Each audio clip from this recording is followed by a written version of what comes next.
All right. We have an interesting webinar, I think, as people are just dropping in here, about pricing horror stories today. So this is a bit of a anecdotal look at what can go right or wrong in pricing. And this is supposed to be a bit of learning through storytelling, and a bit of a seasonal one as well. I think it's Halloween in 3-4 days, so very topical. And we have our speaker Ingo here today, our managing director, walking us through a couple of anecdotes that he has come across in his over 15 years of pricing and revenue management experience. So hopefully this will be both entertaining and enlightening. Ingo, if you want to go to the next slide, then just quick, can you hear me? Yeah. Okay, perfect. Yeah. So Ingo, who is the founder of Buynomics and also developed the Buynomics method, will give us a couple of stories that hopefully will contribute to our learning and provoke some thought about what can go wrong in pricing. So looking forward to this session. I'm Paul. I will be moderating a little bit. If you have questions, please do ask them to me in the chat. And I will also pose them to Ingo or answer them directly if I can. If you want to learn more about Buynomics, I'm also the first person you can contact.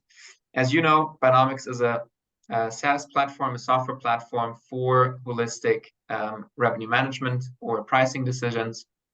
With our best-in-class virtual customer model, we are the only ones who can really provide a single source of truth and the best-in-class accuracy and speed that our customers have come to appreciate. So with no further ado, I'll hand over to you, Ingo, to tell us more about what can go wrong in pricing. Yeah, thanks, Paul, for the intro, and thanks everyone for joining today's webinar. As Paul said, this one's a bit different. Or it's one of the different ones. We have this Halloween special, and then I think we also have a Christmas special, where we try to see pricing more from a humorous perspective, but always with good intentions in that I think there's also something to learn from this. And I think the link we make with this quote with which we want to start. So there's a grain of truth in every joke. I think that there's also truth in this statement itself. So while these are extreme stories, and maybe you already know one or two of them, but I hope we have something entertaining and interesting to tell about when pricing goes wrong. And of course, there's a lesson, and we'll draw the conclusions towards the end of the webinar. If you have any questions, if you see something differently, or if you have some comments, just write them in the chat, and we're happy to discuss them at the end of the webinar. And what we'll do now is we'll just go through a number of cases where pricing has gone wrong. And I think the first one is one maybe one or two of you has already seen. It's a very famous example on competitive pricing, and it plays on Amazon. And the story is about a book that itself is not very famous. Very few people probably actually know the book, The Making of a Fly. It's a biology textbook. But what happened with its pricing is what's really interesting. And what happened is this book was on the web, on the Amazon store, and there were different, or particularly two shops that offered that book, and both were performing competitive pricing in the way that one rival was always looking at the lowest other price, and then went 0.17% above the lowest price, and the other competitor tried to stay just below the price of the most expensive one.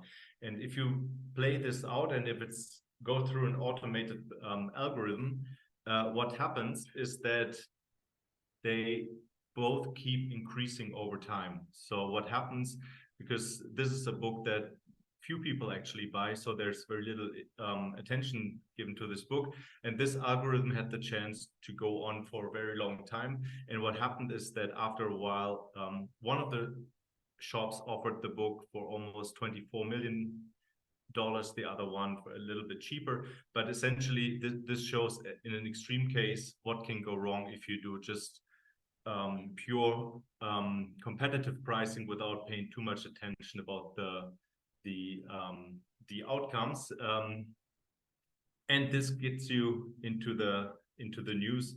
So it made actually big news when it turned out that this book was priced at $24 million on Amazon. I'm not sure if anyone bought the book. We don't have it here, but I think this is an instructive lesson. So very simple rules can really go wrong after a while. So if you want to do something like this, and probably there are many who perform this competitive pricing, there always should be some additional rules, like a minimum margin or maximum margin, or a maximum price, so to make sure that these type of things don't happen. Because, and that's particularly true for competitive pricing, you shouldn't fully trust that the other guy knows what he or she is doing, right? So therefore, just pure competitive pricing can always be dangerous. In this case, probably no harm was caused. No one bought the book. But if it goes into the other direction and you don't have a minimum margin, you can actually lose quite a lot of money with this type of pricing. Losing money brings us to the next example, which is a case of American Airlines, one of the largest and oldest airlines in the United States. And I think it was in the 1980s when the company had some financial difficulties and they needed some quick cash. And one of the ideas that they had was to introduce an air pass. So the idea was to offer their biggest customers, so people who flew quite a lot in first class, an air pass, and that was essentially a lifetime pass with the option that allowed you to fly an unlimited number of first class flights for the rest of their life. It cost around $250,000, and when you, as a team did, put in the numbers, how much people typically flew, applied the interest rate and everything, that kind of made sense, though that wasn't a good offer also for American Airlines. What of course they forgot is that if you have essentially zero marginal cost as a customer, you do fly quite a lot more than you would usually do, and that's exactly what happened. And particularly there was one customer who, I think the rationale was that he said, okay, I own my own business. This ticket is personal, so no one can take it away from me. And if I lose my business, I always have a place to sleep. So I can always each day fly first class somewhere. So I always have a place to sleep. I always have something to eat. And essentially that's what he did. He flew over 10,000 flights for over a period of 25 years, costing the airline something in the order of magnitude of $21 million. And in the end, they settled with a lawsuit. So things like that can be very expensive for companies if you underestimate how customers, in this case, very good customers, change their behavior if you change the pricing model. And in this case, particularly, if you go from a pay-per-use model to essentially a flat rate, but you have much higher variable costs delivering the service. So the customer was very happy, but in the end, it was very bad business for the company. So also something to be kept in mind. Always consider that if you change your pricing model and the incentives for the customers, that customers might change their behavior. Another one, and probably less known in the pricing world, but I think probably one of the most relevant, interesting ones, is the case of Gerald Redner, a UK businessman who grew, I think in the 90s, one of the largest jewelry stores in the UK. He grew the business, named after himself, Redner's, from around 120 stores to about 2,000 stores. And he had, in the end, a market share of about 50%, producing a very profitable business, making him billionaire. So he was doing very well, and pretty much at the height of his success, what he did, he gave a speech to a prestigious at a prestigious meeting, the Institute of Directors. And I think one advice he got from his consultant on public speaking is that he took it too seriously, because he said you should make a couple of jokes in your presentation. And he was talking about his business. And before I explain what the problem with the case is, I will play you just the core of what he said in that speech, and then we'll go back why that, particularly from a pricing perspective, is problematic. Just 1 second, I need to change my screen.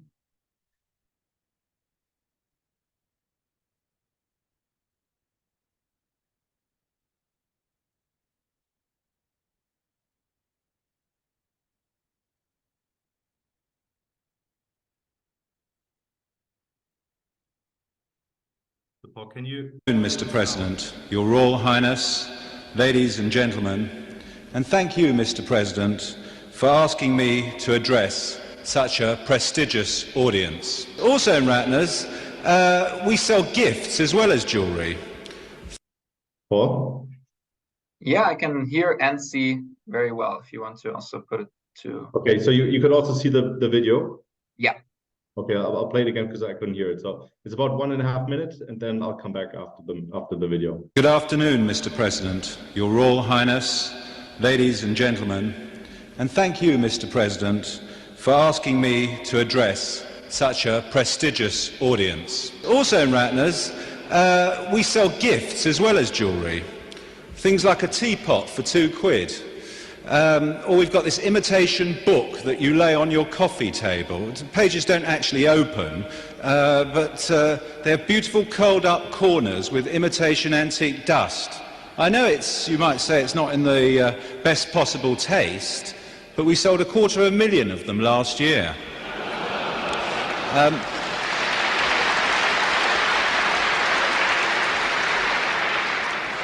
We also do this nice sherry decanter. It's cut glass, and it comes complete with 6 glasses on a silver-plated tray that your butler could bring you in and serve you drinks on. And it's really only cost £4.95. People say to me, how can you sell this for such a low price? I say, because it's total crap. We even sell a pair of earrings for under £1, gold earrings as well. And some people say, well, that's cheaper than a prawn sandwich from Marks and Spencer's. But I have to say, the sandwich will probably last longer than the earrings, but anyway. Yeah, so I think it's always interesting to hear that one. So I think the main lesson is don't talk bad about the value of your products, and or particularly don't talk bad about your customers who buy a product. And in this case, I think it was particular that customers actually knew. I mean, if you pay £1 for earrings, you kind of expect that it's not great, but it's another thing to have the CEO of the company tell you that it's not a very great product. And I think what were the consequences? What happened after that? He gave that speech, I think, during the summer when there was very little other news, so it really became a big story. People started boycotting the brand. He very quickly lost 80% of the value of the company, and he was then, as the owner and CEO of the company, he was fired very quickly afterwards. And I think what's specific, it became a saying in the UK, doing a Ratner became very famous for doing something stupid that undermines your own product or customers. And I think I saw a BBC series, and it went through what were the 10 biggest mistakes in the history of society, and there were things like Nero burning Rome, and in the end he won in that BBC show the #1 spot as doing the most stupid thing in the history of humans. So this is really I think an important lesson, and it is really very close to what we do in pricing. So never diminish the value of your products, even in cases like this. And this also is say, related to what we call behavioral pricing. Even if everyone knows if you buy this decanter for £5, you can't expect much, but having the company say that it's not much is a very different thing. All right, so one more example that everyone knows, I think, and it brings us to, I would say, probably one of the most difficult decisions we have in pricing, and that is determining the right price for an innovation, and probably the most relevant innovation we had in the last couple of decades is the introduction of the iPhone. And you can see the speech in 2007 when Steve Jobs introduced the iPhone. The way he priced it is very straightforward. He said, in essence, the iPhone is an iPod plus a smartphone. The iPod is $200. The smartphone is $300 together. They're $500, and you get lots of things: extra video, widescreen, multi-touch, Wi-Fi, Safari, and a couple of apps that were already available. So we'll just add the two prices, giving us $499 for the small iPhone with 4 GB, and then the large one for $599 with 8 GB. That was very straightforward, I would say, value pricing in this case. But it didn't turn out very well, because a couple months, 2 months after the introduction of the product, they had to reduce the price of the iPhone the expensive one from $599 to $399, and because that produced, of course, some problems with people who already paid the high price. They even had to issue a voucher of $100 to those people who paid the high price. So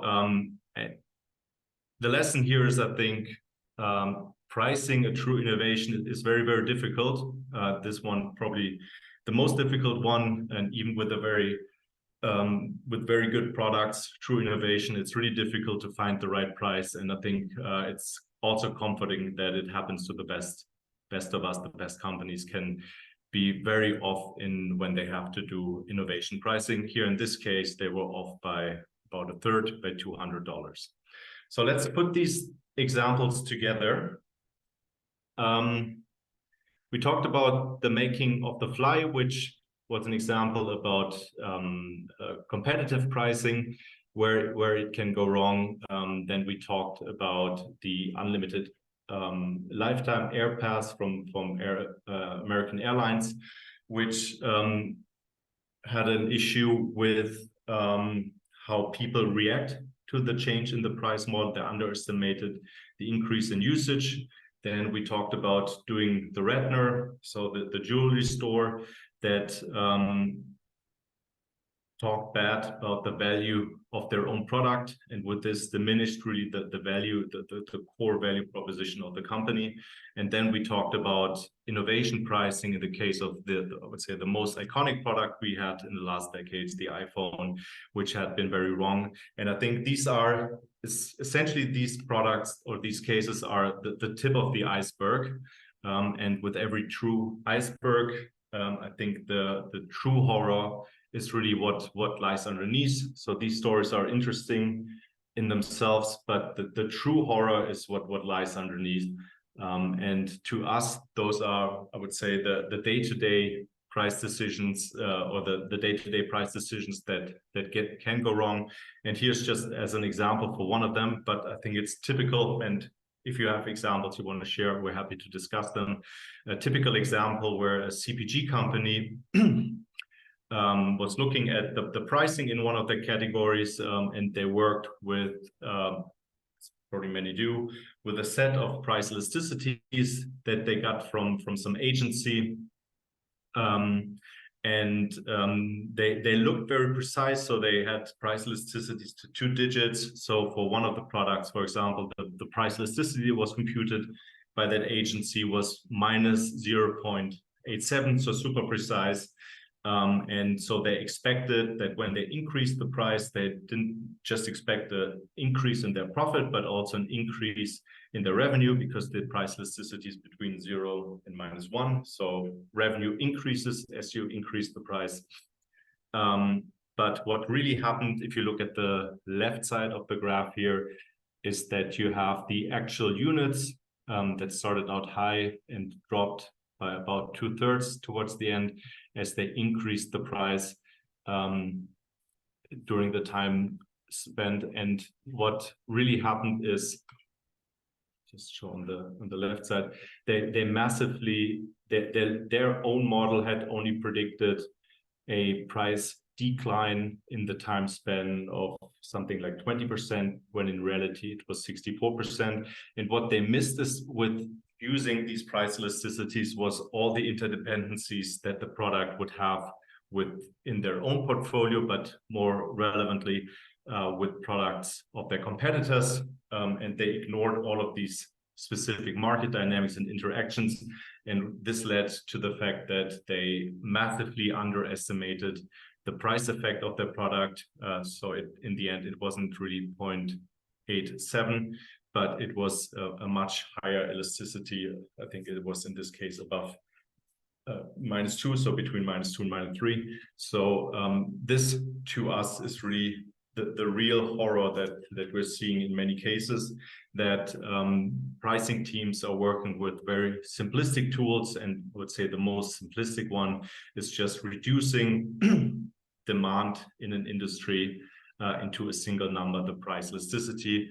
And just here as a last picture here, this is what regression-based price elasticity analysis looks to us. So you have all of these price demand combinations, and you just slice a linear relationship in the middle, and then use it to determine a price elasticity at some point. And from our experience, this is almost always way too unprecise for actual decision making, because it ignores the fact that price elasticity, of course, changes with price changes. It ignores the fact that price elasticity also depends on what else is going on. If you also increase your other product prices, if competitors change their prices, if you change your portfolio, if you change the way you work with promotion or other things, all of this is ignored in this number. And this, to us, is the real horror in pricing. So the fat part of the iceberg, whereas the tip of the iceberg were the stories we told in the beginning. Paul? I like it, although it's a very drastic chart. I like the iceberg analogy, that not everything comes to prominent top or Senate like that, but most of it is actually in the day-to-day, where we have to simplify and work with very, very mundane models. Really interesting one. So let's see if there are any questions or remarks in the chat. If you know other interesting pricing anecdotes, please also share them. Would love to hear from you. I think there's one person who's asking, do you still see any useful role of these old-fashioned elasticity estimations backward looking? So elasticity as a KPI, I think, is something that we see quite often at clients. I mean, I would say it's a relevant number to understand what's going on in a situation. So I mean, it's very straightforward. You increase price 10%, lose 20% sales, -2 is your price elasticity. So this gives you an idea of what's going on. But the problem is that they're not constant at all. They depend really on all kinds of dynamics that are going on. So it needs to be computed always specific to a specific situation. It needs to be specific to the price change you want to make. It needs to be specific to what else is going on that's in your control or in the control of your competitors. And it's the way we see it. It's a good interface between like a technology that determines how demand reacts to offer changes and the user. But it shouldn't be a static number that comes from some Excel sheet that was prepared a long time ago. But it should always be specific to the situation. It's kind of like when you drive in your car, right? So you want to know your current speed and not the speed or the average speed you had last year. Okay, gotcha. That's a very interesting one with the car. Let me see if there's more questions in the chat. Otherwise, I'm also happy to move on to the next slide here around the upcoming webinar. As Jonathan has already pointed out here in the chat, we'll be discussing pricing tools from Excel to SaaS. And if you want to register for that, you can do so now in Zoom and make sure that you can log in very quick. We also have a really interesting one for all our food and beverage clients or prospective clients in the network about SRM organization building with the Senior Director of Strategic Revenue Management at Nestle USA, one of the largest food and beverage firms in the world, of course. And he will be talking about what it takes to build a good SRM organization, as it's called over there, how to build your teams, what change management is required, which kinds of models you can employ on the spectrum, etc.